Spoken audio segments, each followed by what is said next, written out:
بسم اللہ الرحمن الرحیم۔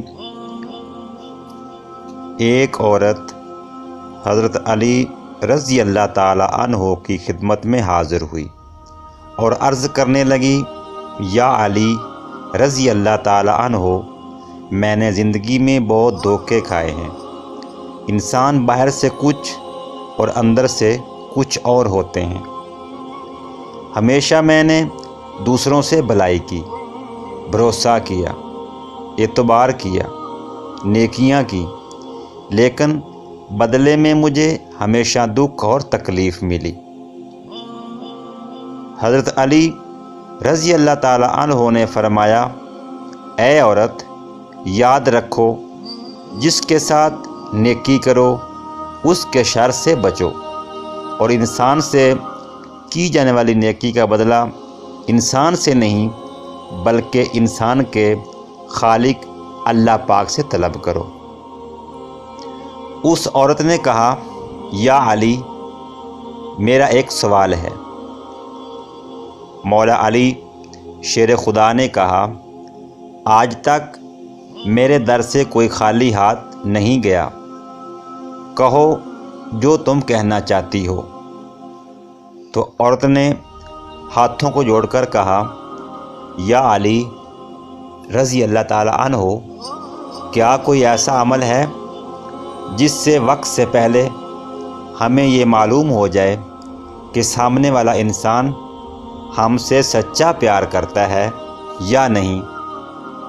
تو مولا علی نے فرمایا، ہاں ہے، اللہ پاک کے علم میں کسی بھی چیز کی کوئی کمی نہیں۔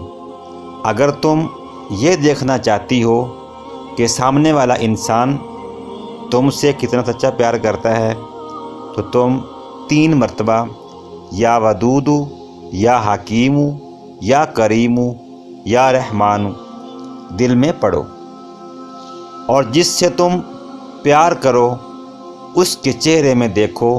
اگر سامنے والے کا چہرہ منحوس نظر آئے تو سمجھ جانا آنے والے وقت میں وہ تمہیں بہت تکلیف اور دھوکہ دے گا، لیکن اگر سامنے والا کا چہرہ مسکرائے اور اس کی آنکھوں سے پیار جھلکنے لگے تو سمجھ جانا یہ انسان خود سے بھی زیادہ تم سے پیار کرتا ہے۔ مولا علی نے فرمایا، کفر کے بعد سب سے بڑا گناہ کسی کی دل آزاری ہے۔ ایک شخص نے حضرت علی سے پوچھا، یا علی، ہمارے دل میں کسی دوسرے کے لیے اتنی محبت کیوں پیدا ہوتی ہے؟